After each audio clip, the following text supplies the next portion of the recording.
Ladies and gentlemen, before the start of deliberations on today's topic, let me have the privilege as the president of Nissmat to introduce this international institution.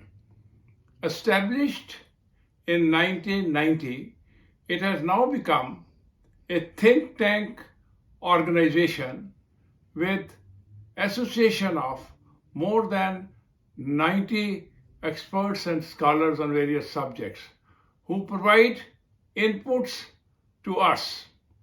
Our forum has conducted a number of webinars and interactive sessions which have received massive response. I am sure our session today would be of great interest to you all. Thank you. Good morning, good afternoon, and good evening, ladies and gentlemen. On behalf of Nissmat today, I have the honor to review Colonel Virender Kapoor's latest book, Inspiring India. Our association with Colonel, or my association with Colonel Virender Kapoor spans over 56 years, from being course-mates at the National Defence Academy to officers in the Indian Army. Over the years, I have admired Virender's multifaceted brilliance as an educationist, motivational speaker, and a prolific author. In Inspiring India, he addresses a question many of us ponder. With a 5,000-year-old culture, brilliant minds, and abundant resources, why hasn't India realized its full potential? This book is a clarion call to action, blending introspection with practical solutions. Virender's deep insights and simple yet powerful ideas promise to inspire us to think differently and act decisively for India's transformation. Today, we delve into the ideas and themes of this remarkable book and explore the road ahead for India. I start by asking my first question to Virender. What inspired you to write this book? Incidentally, this is the book that Virender had written recently. Yeah, Pavan, thanks a lot. And, I've been writing books for the last about 25 years. And my books have been all on, self-improvement or motivation, emotional intelligence. It was for an individualistic flavor. That means how you can do better in life. In fact, I have written books from class 1 to class 8 for school on value education. And my books are also being used by MBA students, junior managers, right up to the CEOs. So I call myself an author from KG to PG, from kindergarten to postgraduate. So that's the kind of a span. Then, I was thinking that is there a way to motivate the entire nation in a way, symbolically? Can I write a book which would inspire people? So I scanned through a lot of books by Nandan Nilekani and all that. Those books are more skewed toward, policymakers. And if you look at the pyramid of, readers, the top 10, 15 people, so-called the intellectuals and the well-educated people read that, and the policymakers. But what about the middle of the pyramid? And if you go slightly down below that, that large mass of the graduates and people who actually make the nation, they don't get to read those. They are very scared of reading an 800-page book. So this book is about 300 pages. So a book of, let's say, 1,000 pages costing about 800, 900 bucks becomes a, no for most of the people. So that is why I thought, कि चलो ये करते हैं काम. And it's the language is simple, and all the chapters are basically independent of each other. So you can pick up the book and read any chapter, and you can even skip something which you find is a little heavy. Although I've used a lot of data points and examples, but it's a very conversation kind of a mode. That's the way I write. My strength of writing is that I write very simply. I don't write very complicated jargons or words. So I hope this answers the question. And back to you, Pawan. Vrinder, how is this book different? You've written about 40 odd books earlier. How is this book different from Yeah, the others? yeah. In fact, I mentioned that. That basically, ये book जो है, this is for. It is not for your personal improvement. It is for you to reflect as to why drawing room discussions are there. Yeah, 75 years हो गए. Why we are not like Singapore? Why we are not like Japan? Why we are not like America or any European countries? So those questions are very valid and very basic. So that is what was the one. This book tries to answer most of them. And I've taken three countries as an example: Singapore, Japan, and America. Singapore being the smallest, which is like a small, let's say, a grape, and America is something like as big as a watermelon. So that's the kind of expanse. But each one has its own story, its own strengths. So what we can learn from their best practice. Vrinder, first tell me, why do you believe that this book is relevant for India today?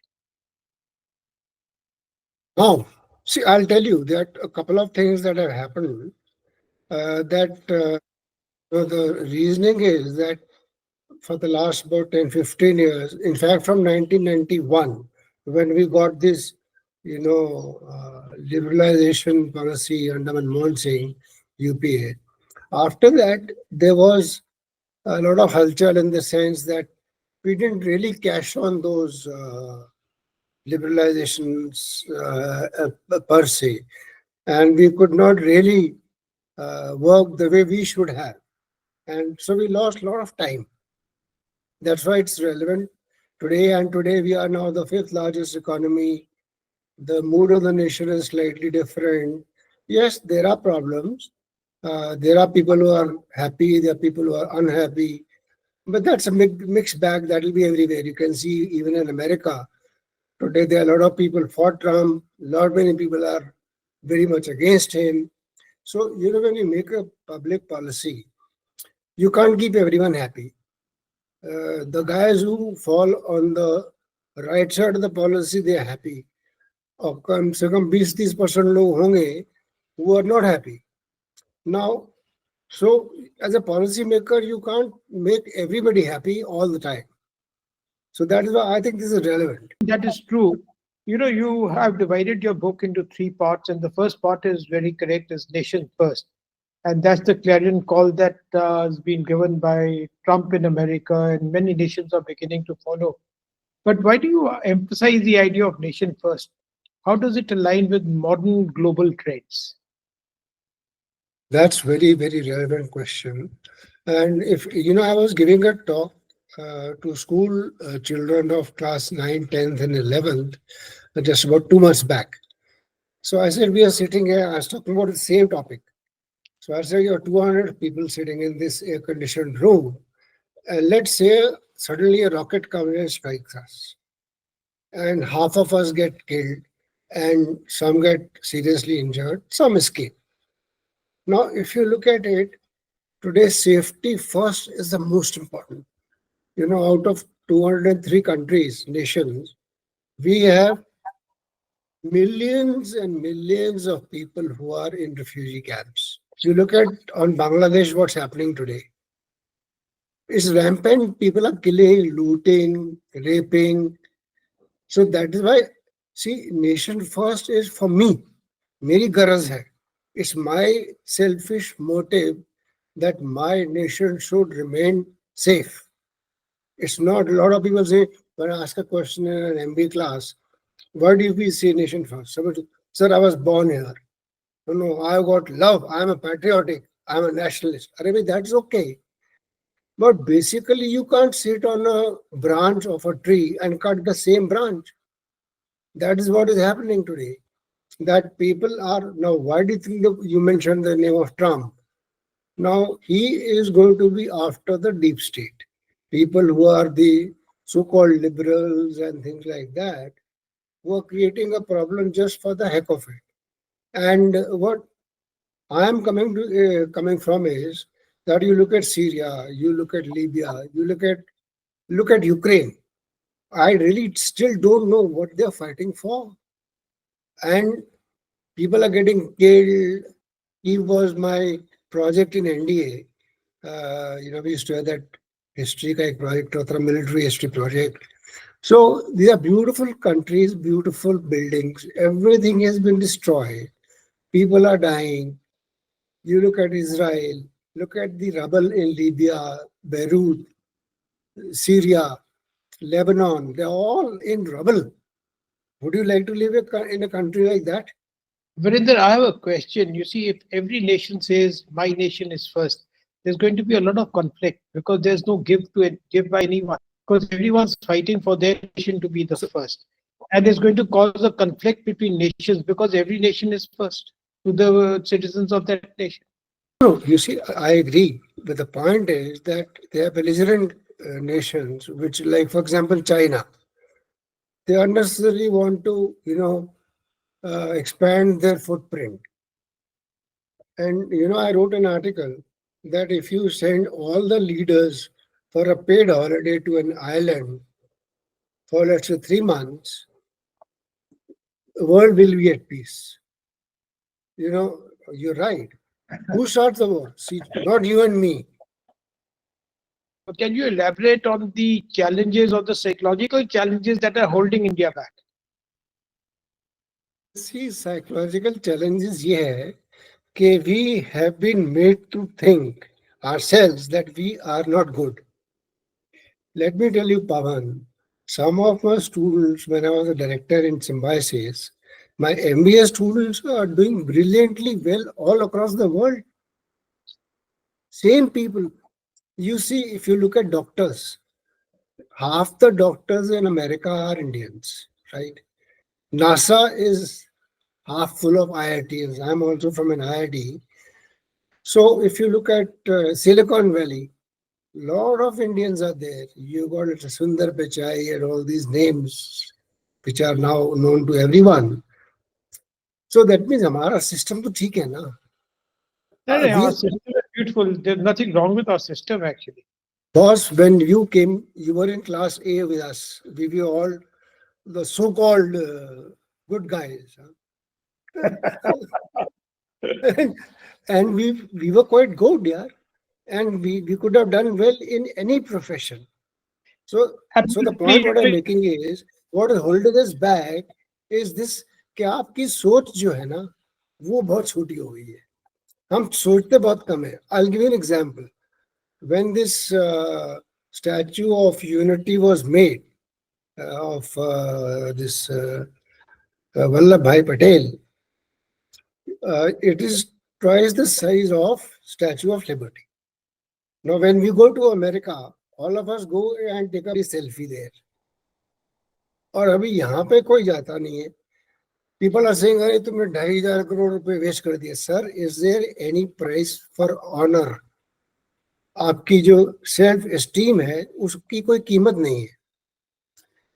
So we have never thought of 8-lane highways, 20-kilometer tunnel. हम बहुत छोटा छोटा काम करते रहे. That is the reason. That is a psychological thing that we still feel enslaved. You put a white guy in front of us, we'll say, yes, sir. अब वो जाने में ना वक्त लगेगा और वो अब टर्निंग पॉइंट आ गया है. You see, I'll tell you something. I'll narrate a story which is outside the book, actually. When I went into business and a white man came to India and he rung up and he says, I'm in India and I want to meet up with you, we would drop everything to sort of keep time for him. Yeah. And when you went to their country and you called them at short notice and said that I'm here, can I come and meet you? I'm busy or something, you should have booked an appointment earlier or you'd have told me that I'm coming. Now, they would never make time for you as you would make time for them in India. So, Yeah. you know what you're saying relevant that we still have that hang up of being governed. I'll give you an example. Pawan. This is a complete problem of the Eastern world, I would say. I used to go and give a lot of talks at in Dubai, and the manager who was handling me said, "Sir, you are being paid very less." Although I was very happy with what I was getting, वो उतना हिंदुस्तान में तो नहीं मिलता. वो बोलता sir जो American है, I was the only black, or brown I would say. Rest all bloody white. And he says, sir, they are getting paid 10 times more than you. Why? Still they have that hangover. अरे यार ये American है, ये britisher है और ये Indian है. So that was the problem, and we both have faced it. So that is the psychological holding back. And now, I have a friend in Dubai, I'll not name him. He was in Tata's, he was very senior. He says, यार आप हमारी self respect बहुत बढ़ गई है. Now people say, oh, you're from India. That is what has happened. And I think that is the biggest change. Absolutely, absolutely. But now let me just sort of switch to another question that I have. What role does national morale play in building India's future? That national morale is the most important thing. If you don't feel that you're good, what is morale? As we were taught in the army, morale is a state of mind. Now, if you feel that you're good, हम कर सकते हैं, that is morale. And people have started doing that. And people from I am Ahmedabad. I used to go and give talks at I am Bangalore quite often. I am Ahmedabad. You find that guys are making dosas, chain of dosas. Restaurants with dosas all across the world. See, what is McDonald's? Sir, McDonald's is basically vada pav. If you look at it, True. and if I call Jeff Bezos, he's a head delivery boy. आप क्या कर रहे हो? He's not making anything. No. जो product इधर से खरीदा उधर बेच दिया. It's a system. It's a system and technology at play. Yeah, but they were in red for a very long time. And by the way, Amazon started with books only. And today books is right at the back. Although I'm an author and they sell all my books. But they are selling from bloody pin to an elephant. You can buy anything on Amazon. And they are making billions out of that. So that is the, morale is extremely important. See, Americans, jo hai na, if I think you may ask a question on America also. Americans got their sense of honor after the First World War. First World War mein, after they had that civil war between the 7 states and the rest of it, and they won it, and finally they knocked off slavery. They were just making small weapons like rifles, basically pistols, all that kind of stuff was being made. They didn't have much. And when First World War was started, America was saying we don't want to get into the war. I'm answering a question on morale.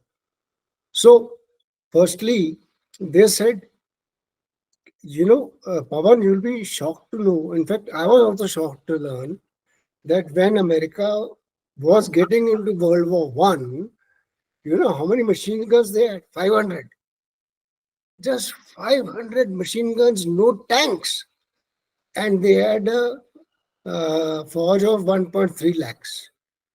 Right? About 1.3 million, sorry.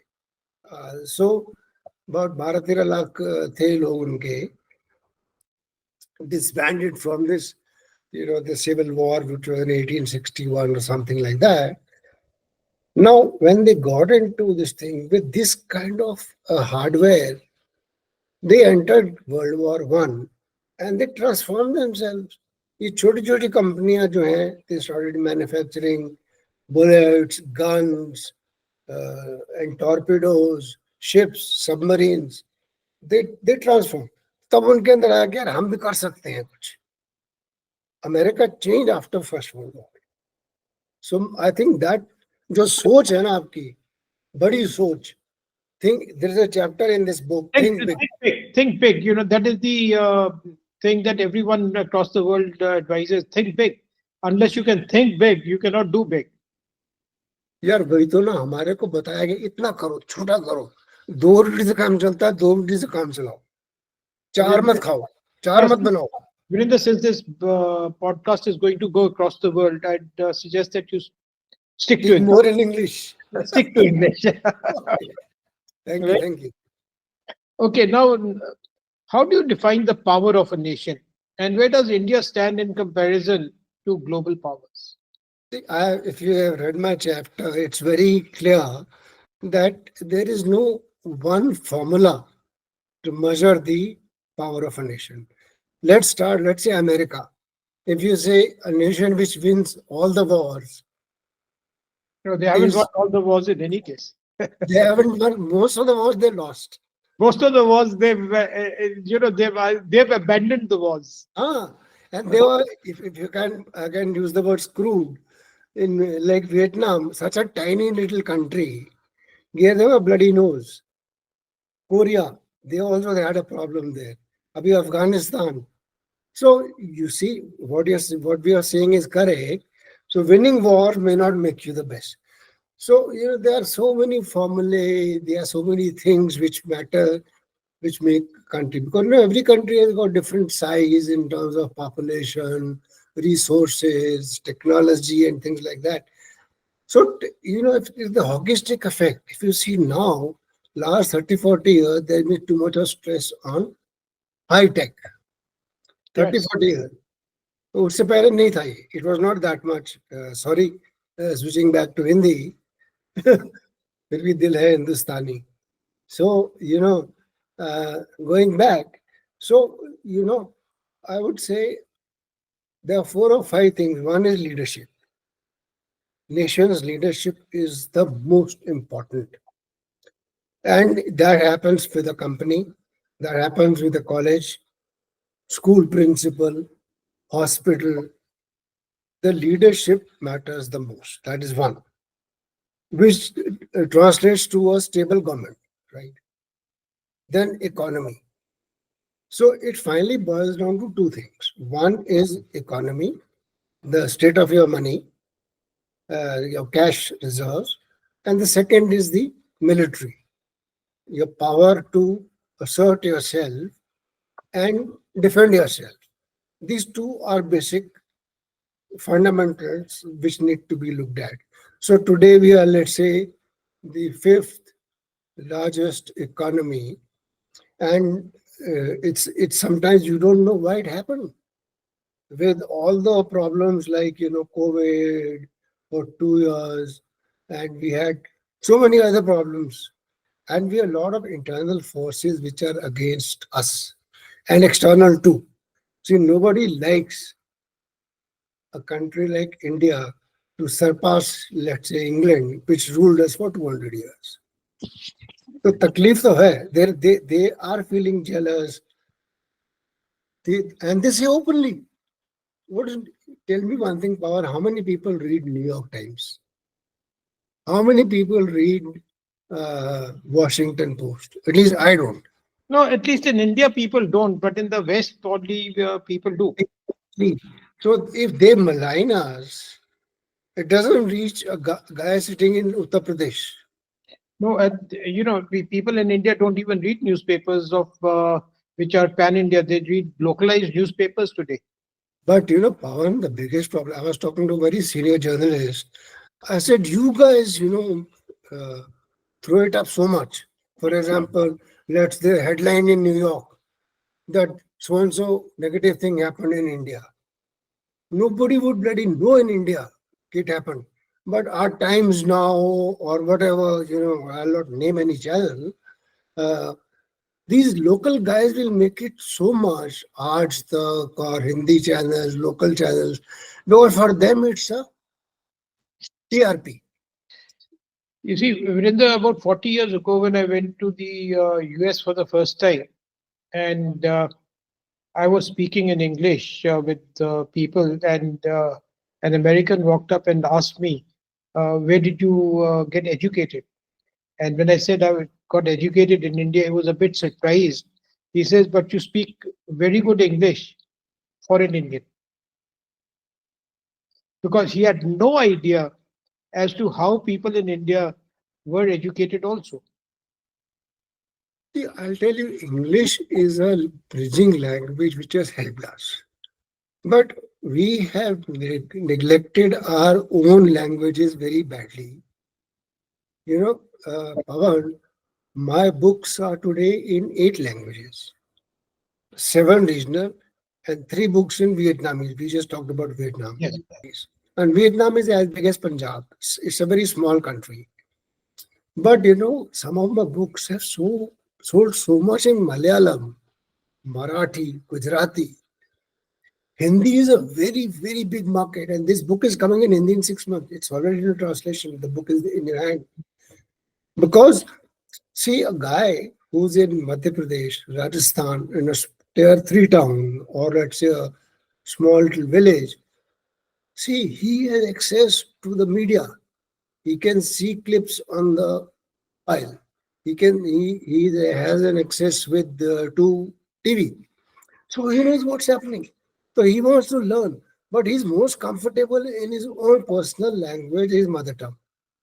So as an author, what I want, that maximum number of people must read my ideas, what I write, what I research, what I put it across. So that way, regional languages are a very huge market for authors like us. You look at movies, yeah. Today, uh, Bollywood, which Amitabh Bachchan says, I don't like this word Bollywood because it rhymes with Hollywood. Now we call Tollywood, Chollywood, Palana wood, all that Chennai. wood, Chennai wood, all the woods are there. Tollywood is, I think, Calcutta or whatever. Calcutta. Now, Satyajit Ray and all, they made movies in Bengali and they were brilliant. Tamil movies are doing so well. Malayali movies are doing so well. All movies from South India are blockbusters, actually. And they have been adapted or adopted by so-called Bollywood. So, uh, see, we have talent. That's what the problem is. We have everything. We have manpower. We have got youth. So, I think that partly answers your question. Okay, Virender, I think let's move on to the second part of your book. Uh, what are the lessons that you should be learning from Singapore? Yeah, I wrote an article that our national symbol should be a danda. Our national symbol should be a bamboo. I'll tell you, Pawan, it's pretty surprising that you can't implement helmets. You do it today. People drive with helmets on their arm rather than on their head. If you're carrying on your arm, at least I will salute that guy. Here a chap defies. He says, I'll not wear. High Court supports you. What the hell do you see? I was in this Singapore airport. You remember when we went for our Yes, cruise that time, 2008, I think it. 2018 or something. Yeah.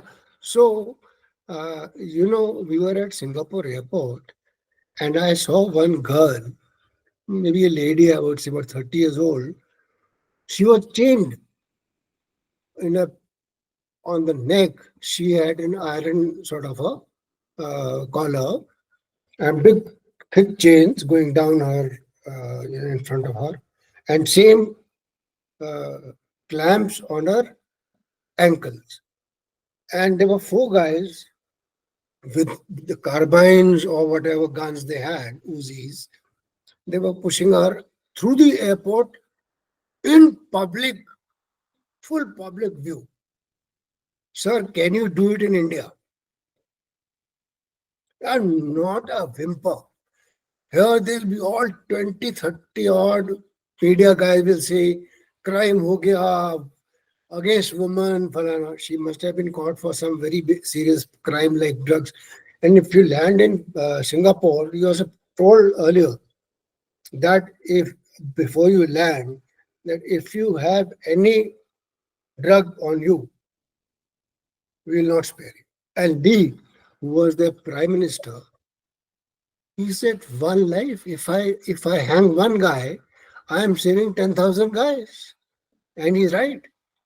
But I'll tell you, Singapore may problem. The advantage is, first of all, it's a very tiny country. Number one, their population is also just about 12.5 crores even today. So, and they've got mostly 70% of Chinese. Chinese are pretty, law-abiding people. They're that Confucius kind, and we are confused kind. See, we are the guys. We are rowdy rathors. That means I'll disobey everything.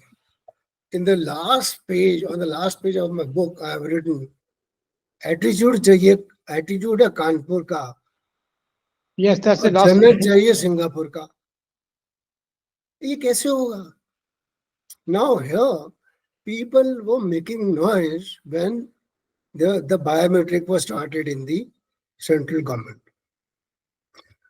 a director of a very big public sector company told me sir ye kya hai I have to comment about that my angutha there my thumb impression I'm the MD.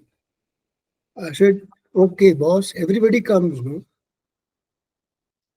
If you remember, in most of the Delhi, when I was there, used to interact with the ministries, no power, no meeting was called before 12 o'clock in the afternoon. Why? Kuch to problem hai na? Some problem. I did not teach early. That's about it. People will come only at 11. And now the list has been made who plays golf. Why you tee off at 5 o'clock in the morning? Why at 9? So, what he was asking me, coming back to your question, what you can learn from Singapore. Singapore is basically a discipline. See, they are not big manufacturers. Yes, sir. They are in the services industry only. Sorry? They only are in the services industry. Exactly. Financial management, all top notches. They give you good infrastructure. There is no corruption. I won't say no, but almost zilch. Whereas here, we, how do you do it? See, I'll tell you this new government which has come, they realize that you can't correct the man. So bypass the man. So everything is direct benefit, direct transfer. So all the guys who are in between, your Prime Minister Rajiv Gandhi said that we send 1 rupee from Delhi and only 15 paisa reach. That means 85 paisa are bloody eaten up in between. That's changed. That's changed quite a bit now. But Pawan, the problem is with the states. Because your federal structure is such, center can make policies, certain things they can control, but there are a lot of things, land, roads, electricity, all are controlled by the state. So how do you stop that local level, grassroots level corruption? Now that somebody has to find a solution, you and me can't. But that is what has to be learned. So Singapore is one discipline, discipline, discipline. That is one basic thing that you can learn from Singapore. Now let's move on to the other two countries that you've mentioned. How do you see India balancing its democratic structure with while adopting elements of governance from the United States or Japan? We should not adopt from the United States. They should learn from us. Today I voted in the morning. Maharashtra. Maharashtra voting is there today. Forward, it was so good. 2 minutes, everything was over. I just went in. They ushered me in very respectfully. There were 5 people sitting in the room. About sign here, show your Aadhaar card or whatever. And very quickly, I was out in just 5 minutes. Can you believe it? That means the entry line wasn't too large. That was no. There were a lot of people who wanted to vote, but it was pretty well organized. There are different rooms for different age group. Let's say we were senior citizens, so there was a little less rush there. But what I'm saying is there was no rush, no bhagdod. Everything was neat and clean, airy rooms, clean rooms. Everything was first class. That is one. Second point is that you know it is so amazing that have you seen this movie called Newton? No, I haven't. See, this guy Rajkumar is the hero in that. Rest of area. See, India has got a lot of problems even today. That some places are. See, I saw in, let's say, Arunachal. We have seen there. There are no roads. At least those days there were no roads. Today there are beautiful roads. I just visited Arunachal a couple of months back. As you went to Katie. Yeah, because we were the guests of the governor, and uh, the roads up there are very well made. The connectivity has improved Yeah, very much, and it is not the India of 20 years ago. of course, no doubt. And like we went to this place, Varanasi. Uh, I mean, things have really changed, and that is what we are now proud of being here. And today, I would say India is the safest country to be for Indians. Okay, and now can you give some specific examples that India should emulate from the United States, in Yeah, terms yeah, of yeah. innovation I and will see. I will tell you, we missed the industrial revolution very badly for whatever reasons. And when we got our transfer of power, which we call independence, uh, the first 15 years of the government was very chary of business. They wanted, you remember when we were youngsters, for a scooter called Vespa or a Bajaj Chetak, there was a line of 7 years. Can you if you believe it? paid in foreign exchange, you got it earlier. हाँ, अगर dollars में if you get, you can Uh, get it faster. if you could pay in dollars, you got it much earlier. And we had two cars, Fiat and Ambassador. And there was a black on Fiat, by the way. Yes. And they made it to Premier Padmani by just changing the front grille. So this was, we were starved, we were kept starved. And we went to Singapore to buy what? Frying pans. We were buying Hawaii chappals from Singapore. We didn't have Hawaii chappals. Rubber ki chappal hoti thi. We used to buy from there, and people used to buy those, uh, Melmoware stuff, which was not available. So we kept ourselves starved. The same people, the same resources. How things have changed. Today we have changed so much. So America, I'll tell you what, Pawan, this question I want to answer slightly in detail. We have got 6.3 crore MSMEs.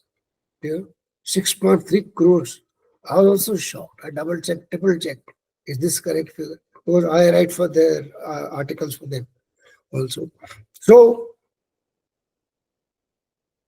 these are small. Okay. SMSE means Small. micro and small companies. Now, America, we are today what was America in about 100 years ago. So when the First World War started in 1940, that time they were having only small, unorganized things like what we have today, MSMEs. The moment they started selling goods and they transformed from making chairs and stools and tables, they made themselves into making weapons. They made changed themselves to making jeeps, cars, trucks. You know, The Europeans that time, the biggest power was that time, let's say America, England, they did not have so many 4x4 trucks. And in the slushy areas of, let's say, Russia and Germany, when it snows and rains, they need 4x4. That was all produced by America. So their small industry became bigger and they transformed themselves. So you have to give the credit to the Americans, not only the leadership. See, you have leader. See, you are running such a large company. You change a CEO. The people must follow the CEO, no? If they revolt against every new CEO, how will the company run? So you put a good leader. See, the Africans in Nigeria, Somalia, Sudan, they are killing each other. They are not doing anything worthwhile. The same Africans in America are getting you gold medals. The same Africans, which were called niggers earlier, now, of course, this is a tabooed word. Now they are black or colored or whatever. Colored, too, I am also colored. So, what I'm trying to say, the same guys have done so well. You look at judiciary, they are blacks. You have Denzel Washington and all these black No, and actors. all the track events in athletics. Of course, If you didn't have the blacks there, I don't think the Americans would have a team. you remember we had a guy, Tedros Mobazio. I still remember, who changed the cross country timing in India. So he was also one of these African guys. So you're right. So 40% of the gold medals, or maybe more, the blacks, the same blacks who were in Nigeria, the same blacks who were in Saudi. Japan's cultural emphasis is on discipline and precision, Oh, yes. right? And how does India's strengths and challenges make it convenient to adopt precision and discipline into our society? It's a very, very, very difficult thing. When I started writing school books on values, whenever I used to give a talk in the school, I used to say 10% less engineer will do, but 10% less human being will not do. See, like you are so experienced in business, to get a right guy is very difficult. In this, when you say right guy, means whom you can trust. Okay, I'll give it job to Sharma, it will be done. I'll give this job to Pawan, it will be done. But I am little skeptical about Kapoor, yeah. This baga will not do it. So, that kind of attitudinal change is required, which I think Japanese right from their childhood, they have this, and they have this honor, harakari, family, all these values are in their culture. I think we've lost it somewhere very Uh, badly. I think to rebuild it, you got to start teaching these values to a child in school. Yes, Maybe, maybe and I think in this new education policy, they are giving some emphasis on that. yeah. Because if we start doing it at the initial stage, maybe two generations down the line, the things would be better. Oh, yes, it'll take that much of time. Yes. Now, again, you also talk of Make in India campaign. And do you think it's lived up to its potential? And how do you improve its impact? The answer is yes and no. In certain sectors, it has done very well. For example, defense. It has really jumped the sales. The kind of Atmanirbhar or self-reliance, what you call. And again, Pawan, I said, today we are where America was 100 years ago. So we miss, and as they say, Rome was not built in a day. See, today, I'm telling you, I wrote a lead article for one of the publishers like Data Quest. See, we are getting at the low hanging fruits. Today, if you want to start a software company, what do you need? You need 2000 square feet of space. You need air conditioning. You need 100 MB bandwidth. You need 20 computers and two good contracts from Oracle or Microsoft, and you're swinging. You try that, sir, with manufacturing a nut or a bolt, not a joke. You require land, you require water, you require labor, you have labor laws, you require material, you require logistics. So much. It's tough. Manufacturing is a tough call. And people have been. See, Pawan, I'll ask you a very simple question. In fact, you were supposed to ask me questions. Why, what is the manpower size of ours in software? If you look at Infosys, TCS, Mahindra Satyam, Cognizant, all the others, HCL put together, they are about 20 lakh, you know, Yeah. 20 lakh people. Now, have you made one product to just change the way the world works? No, No, actually, Virender, we are only catering to the requirements of the West by these companies, and they are subcontractors to them. exactly. So we are only masons and plumbers. The the drawing is made by again a white man sitting in California. Do you know who came up with this podcast? Now, what is podcast? It's a concept, no? No, it's a concept. Which can be viewed at any time later also. 2004, two Americans, you can Google it and check, started something called a podcast. Why couldn't we start? Twitter. I am from IIT Bombay, computer science. Why it could not be made by IIT Madras? What is Twitter? 80 characters, no? But somebody thought, when my faculty came to me and told me, sir, Twitter is coming with just 80 characters, it'll beat everything. I said, don't talk nonsense. I also couldn't realize. So today, one tweet by Donald Trump, or one tweet by the Prime Minister, or the Finance Minister, or let's say Adani, Ambani, or Microsoft, it changes your stock market. Somebody had thought of it, no? It's not technology. It is also the application of technology and the vision. Email. Sir, we cannot function without email. Today, writing books has become so easy. Earlier, when I used to write I'm talking about 95, my first book was published by Allied Publishers, which was one of the big publishers in Delhi. They used to send me by post,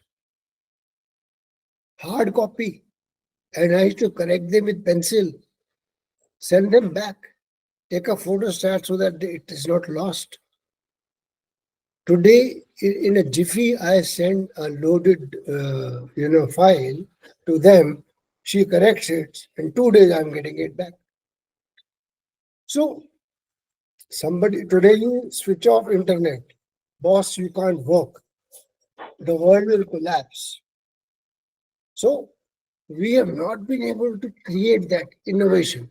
That is where we lack. When you look at the Chinese, they've created TikTok and so many applications, which actually India is starved of the applications that either the Chinese or the West have created. Yeah, but slowly people are getting into it. Your ecosystem, your funding. See, initially this venture capital was gung-ho. They were paying a lot of money was being sort of sent to them. And what happened to Byju's? What happened to companies? They are burning cash.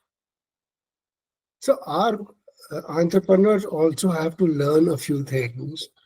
That means, first of all, you must see there's a market. And I think we have to go. What your question was about manufacturing. How can we guys go into manufacturing? Not easy. Huh? Government is trying its best. But what I find the road ahead would be that if this 6.5 crore MSME can be sort of pushed or got together, make it into, let's say, 1/10 of the number, and make them into bigger, larger enterprise. Because the uh, economy of scale works there. That means if you have a larger company, it has got a more shock-proof itself from any jolts. Small. See, during COVID, MSMEs were the ones which were hit very badly because firstly they were small. They had a very little. They were working on small margins. They didn't have much cash reserves, so many of them had to fold up. So I think the idea, this I'm not an expert on this, but somebody as a policymaker should look at MSME getting into. In fact, this gives me an idea to write an article for MSME. I write for them, MSME World. It goes to 120 countries, and I would write an article now that can we, because that is your strength. 40% of your GDP is still coming from MSMEs today also. So that is the way forward. See, we have big companies like Birla, Tata, there are lot Adani, Ambani's. They are huge. They are in lakhs of crores. And Virender, India, with the size of India's population and being a democratic country, we are a democratic Titanic actually. What are the main challenges in steering this ship?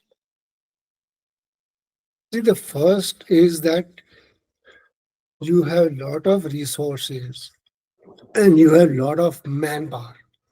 And the manpower today, unfortunately, is everybody wants to become a manager. Nobody wants to work with this hand. And I've been asking CEOs that how do you run companies? Because today the aspirations are very high, but people are not prepared to work like the first generation Americans. Sir, we are at the first generation of Americans. That breed was different. Huh? You saw these movies of Tom Hanks and all that. Those guys were a different breed. Today, America is also becoming obese because they got their first two generations worked very hard. They built everything. Now it's all on the plate. So all this left movement in Harvard and Stanford, which you have, is because of that. We used to have a saying in school, empty mind is devil's workshop. Today I say full stomachs are a devil's workshop. Because you have got your stomachs are full, you have got beer belly at 25. And earlier we used to have 5 kids in one house. Today you got 1 kid in 5 homes. Getting a point? So that is what people are now. See, today the youth. I've been dealing with the MBA students for almost 20 years. For them, it's a pocket money. See, dad is so rich. He says, "Why should I work?" If you say, "I don't like your face," he says, "Pawan, this is my resignation. I'm going." It's happening today, boss. The Gen Z does not want to work. In fact, there was a big report on Vantage TV that they are refraining from hiring the Gen Z in India because people are not serious and they get hurt very fast. And boss, the kind of ragada we got in NDA, do you think this generation can take that? We lived in 45 degrees in a tent in Ganganagar with 20 sandstorms. Can this generation live? I guess So, I don't know, but probably if they have no option, then they would have to stay. no, but boss, we have spent our lives. We'll go. What about these guys? They'll be having problems. They'll not get water to drink. See, the climate, yet they are talking about AI, AI, AI. I wrote my first article on artificial intelligence in 1984.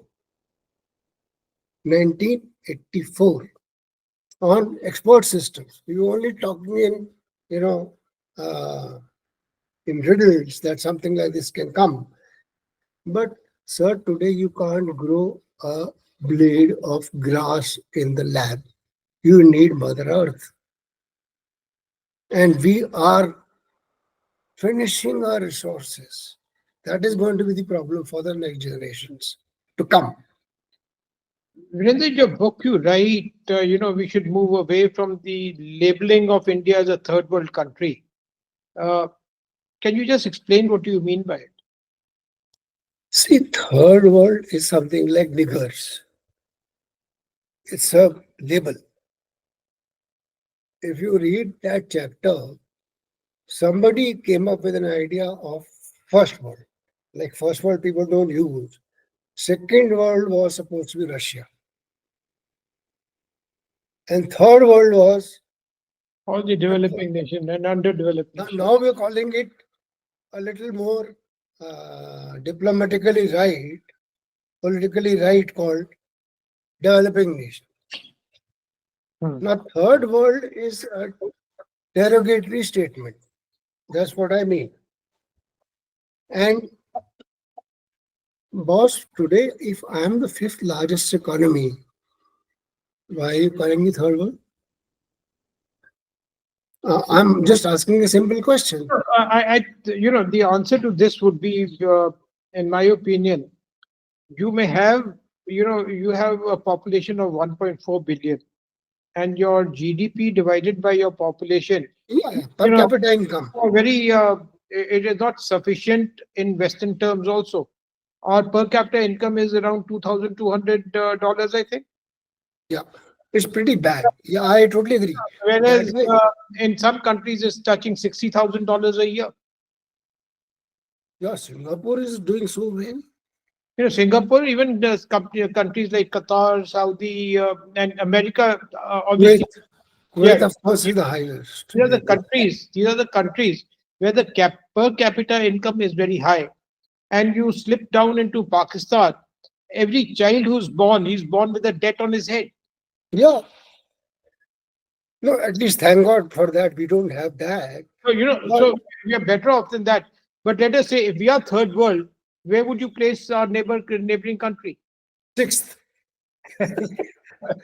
sixth world, fourth winning, not even fourth. No, but Pawan, you absolutely bang on. Yes, you're right by saying that we have a lot of excess baggage that we are carrying. Right? You are still. Sometimes I really feel our chap lives with just 20,000 rupees a month. I mean, your houses are in Pune. A 3 BHK costs you maybe 2 crores. Now, for a good guy who's working in an MNC, 2 crore is something impossible. Now, how do you expect a guy who's earning 20,000 rupees to ever think of buying a house unless he commits a dacoity? So I agree that, and we have a lot of ways to go. But again, this is psychological, more to do with labeling, or I'm saying psychological, that you're calling me third world. So if I call myself, oh yeah, I'm third world, that day me and a friend whom you know, I will not name him, we came to have dinner at your place, and he said, "Oh, you are from third world." I said, "Yeah, come on, D. Don't say we are third world." Yeah. So what I'm saying that yes, we have a long, long way to go. I think the corruption is the basic problem. You ask me now, what are the challenges? The first is we have basically legitimized corruption. It has become a way of life. How do you remove this? It's something like an immune disorder. How the hell do you get rid of it? Like, you got this new government has started with, this making 50 crore accounts. Again, I'll give you an example of our Safai Wala. We pay him a very little amount, but now he comes with a checkbook. Sir, आप मुझे check चाहिए. I want a check. He has never been inside a bank. So it is not the money, it is the self-respect. I Yes, have got an account. I have an account and there's money inside that account. Sir, if you remember, when we were kids, when our parents took us to a bank and opened an account with, I think, $10 or something like that. I think it was 5. And $10 was on bloody cloud nine. I have an account, I have a checkbook, and I can sign. So, that esteem, boss, that has changed. Now, Vrinder, the final question. What do you hope that your readers will take away from Inspiring India? See, I would say if you look at the youth, a couple of things I would like to say as an advisor too, that when you do something, you do 80% for yourself and 20% for the nation. How do you do it? I don't know. But that feeling should be there. Yeah, whatever I'm doing 80% for myself and let's say 10 to 20% for my country. That is one. Second point is again, I'll bring about symbols. When you in America, 70% of homes have a flag outside. And when we started Har Ghar Tiranga, people started very criticizing it. Yeah, if you are not proud yourself, how will people be proud of you? And another thing which I started, I was giving a talk at Ferguson College here, which is one of the top colleges in Pune University, to I think graduates and postgraduates, just about 5 6 months back. So one girl asked me this question: how we can start? I said, look, when you send a mail, how do you write? Hi, hi Pavan. Say Namaste Pavan. I learned from an American Hindu. Can you believe it? I write for them. His name is Anand Srivastav. First mail I got from him was Namaste Virender ji. Yep. I got shamed. I said, I'm saying good morning. He's saying Namaste. Sir, you look at Chinese, you look at Japanese. They will always use their own language and they're comfortable speaking it and make no qualms. And our guys will go and, like you said, that American told you, you speak so good English, such a good English. And we say, yeah, this guy doesn't know how to pronounce. Or those people can't even say Jaipur. They were here for 200 years, they still say Jaipur. And we also say Singapore. Now that is what needs to change. This is my request through your medium that, see, there's nothing wrong in your own language. And I'm telling you, Pavan, I feel so good. I went to a friend of ours in Singapore. They're Sardars. And they spoke such chaste Punjabi, na maza aa gaya. I was so happy. I said, yeah. He says, sir, main to paida hi yahan hu. He was born in Singapore and the entire family speaks state Punjabi. Nothing wrong. No, there's nothing wrong. In fact, we feel so happy when a person from the West speaks in our language. But I Yes. think they would also feel the same that we speak in their language when we talk to them. So it's vice versa. No, but it's not, vice versa is not happening now, boss. No, let We us say, bend backwards. let us say he greets you as namaste and you say good morning to him. Well, you are just changing the text to sort of speak his language.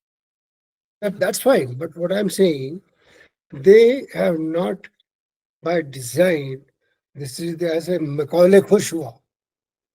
It was Lord Macaulay who started this, teaching Indians English. And there's a full chapter on being Babus, how they created the second layer of, people who could draft letters, write letters, stenographers. Some of them became officers, but they were pinstripe suits and they were that cozy kind of guys with the whites. That was the way the whole thing shaped up. And we are still proud. And we feel a chap who speaks English, he's very intelligent. That's what is taken. You It know, will take maybe 1 century more. there's a joke that goes on that there was a Sikh gentleman from Punjab. I would say Sikh gentleman. There was a person from India who went to the United Kingdom, and when he came back and he was talking to his relatives, he said, "My God, they're also educated because they can all speak English." So this is again self-respect, self-esteem. You know, I will just send you that link of, I think I must have sent you. Why can't we have a Nobel Prize of our own in different areas? I think I'll send you a link, read that. And I marked it to the Prime Minister also on a tweet that Alfred Nobel was a guy who created dynamite. Yeah, and it's the money of dynamite that is getting circulated around the world as peace prizes now. So he was a mass killer. He was a Oh, small atomic bomb creator, no? Small absolutely. bomb creator. If you really sort of look back, his money was created out of a destruction element. Exactly. So that is where it is. So namaste, Pavan. So, And I Virender, think this is what is important, sir. That we have to start learning to respect ourselves. That is why when you say self-esteem, self is the first word. So if you don't respect yourself, how will the others respect you? That's the point. Virender, I want to thank you for sharing your profound insights and practical solutions for a nation's progress. This book, in my opinion, is not just a narrative, it's a roadmap that challenges us to think critically about our role in shaping India's future. You've, dis- you've addressed fundamental issues, our mindset as a nation, lessons from global success stories, and the symbolic and practical steps we need to take to realize our potential. Your call to prioritize the nation above all and focus on self reliance resonates deeply in today's world. And if there's one takeaway that I have actually from reading your book, it's India's journey from big to great begins with each one of us. And that is the biggest takeaway. We are big, but we need to be great. Small, consistent actions guided by your book can collectively propel our nation forward. Virender, I'd like to thank you for your time today. I hope Inspiring India inspires all of us.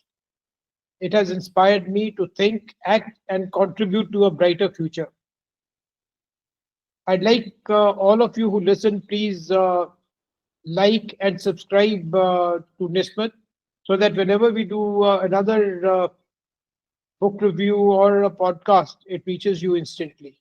Virendra's book is on Amazon, and I'll put the link for the book. Please buy it and read it. I think any person who reads it would sort of have a lot of takeaways from the book. And the book beautifully reminds us we have miles to go before we sleep. Let us walk those miles together, united in our purpose to see India soar higher and higher. Jai Hind. Jai Hind. Pavan, thanks a lot.